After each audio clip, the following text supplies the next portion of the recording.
YouTube, it's Monica. Today, I want to talk about how to legally homeschool in California. So I just want to start off by saying I am neither a lawyer nor an expert, but I am a mom who has been homeschooling in California for the past 7 years. So there are two ways that most people homeschool in California. The first way is to sign up with a charter that has a homeschool component. And the other way is to set up your own private school in your own home. It's one of the many weird things about California. So you are technically setting up a private school just like any other private school, except it's really little and it's in your home. If you sign up for a charter school, you are part of the public school system, and there are some rules that you have to follow. If you do the private school affidavit, which is the option where you just set up your own little private school in your own home, you have a lot of flexibility, and it's actually really easy. Anywhere from October 1st through October 15th, you're going to go to the link that I provide in the description, and on that link there will be another link that you will click on, and it's just a form that you have to fill out to declare that you are homeschooling. Otherwise, if you don't fill that out, you might be considered truant, especially if your children did previously attend a public school or a private school. Especially with public school, they are still considered enrolled from the previous year. So you might say, well, that's weird because I can't fill this form out until October, but school starts a lot earlier than October.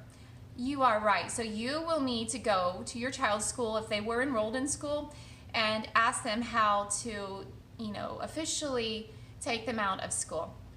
So as I mentioned before, I am not a lawyer, but if you want a lawyer to help you with that, if the school's giving you a hard time, go to HSLDA. I think it's .org, but it could be .com.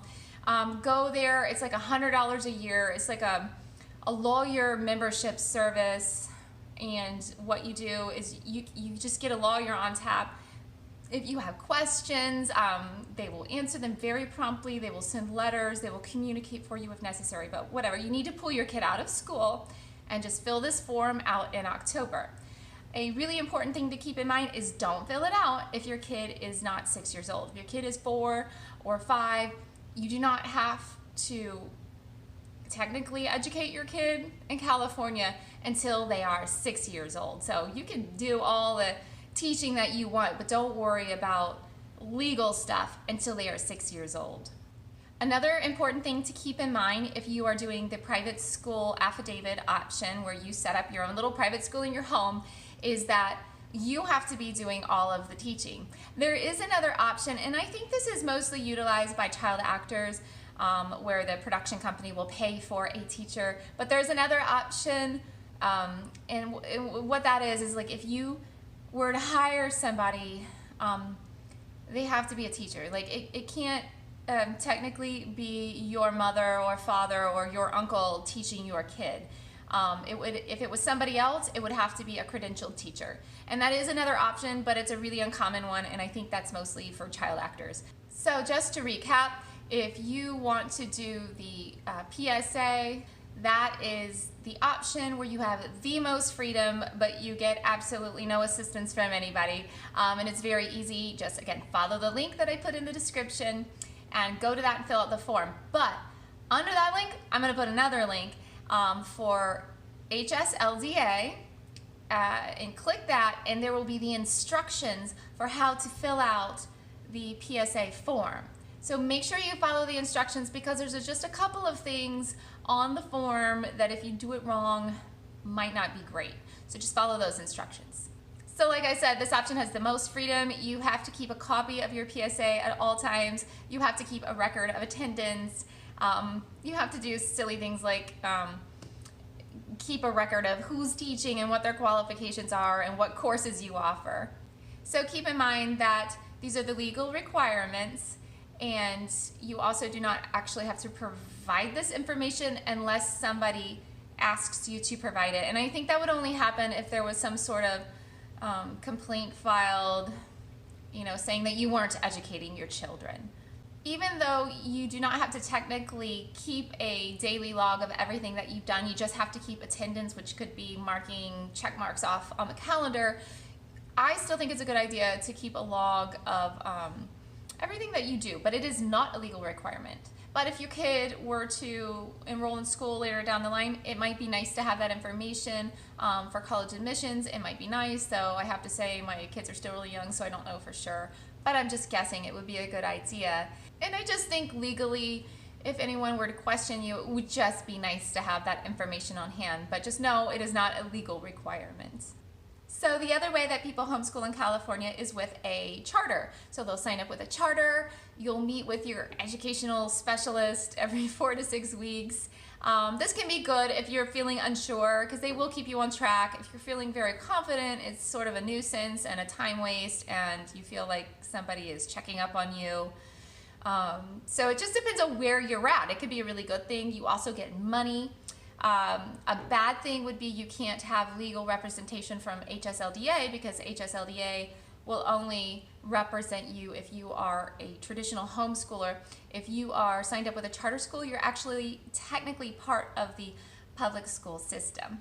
Another way that I should mention that people homeschool is they can actually homeschool, say like with the public school system, online. So you can take like all the same classes. You even have a teacher that works with your child, and it's online. And again, that would take care of the attendance and the records and all of that. I should say though that everyone that I have known who has tried that hates it, because your kid is on the computer a lot. But I think possibly if it was an older kid and they could just sort of blow through the work, it might be good for them. Another option that some people do is a homeschool option through a private school, and not your own private school, but like a larger established private school, and you can homeschool through some of them. One question I get a lot from curious people is, are there any curriculum requirements? Are there any kind of requirements at all? And a lot of times they're asking about testing. So the charter schools will want you to test, and they will let you know that. If you do the private school affidavit, you do not have to do state testing, so that is really cool. And there's also no curriculum requirements. And also, a good thing to know is that if you do the charter school option, they will have a list of approved curriculums, which will never include anything religious. If you are whatever, Christian, Muslim, Jewish, that could be an issue for you, so just know that. If you are interested in the charter school option, I'm just going to read off a few popular charter schools in California. Right off the top of my head, I'm thinking of Inspire, and then there is Connecting Waters Charter School, there is Golden Valley Charter School, Hickman Charter School, I said Inspire, Long Valley Charter School, Ocean Grove Charter School, Sky Mountain is one I hear good things about, South Sutter Charter School, Valley Oaks, and Ventura Charter School. So I mentioned this a little before. Just remember that compulsory school attendance is from 6 years old to 18 years old in California. If your child is not yet 6, by the beginning of the school year, do not fill out that affidavit. You might say, well, why not? I'll answer why not, because there are different requirements for kindergarten that are somewhat onerous. So don't fill out the form until you have to. So that's about it. It really doesn't get too much easier than that.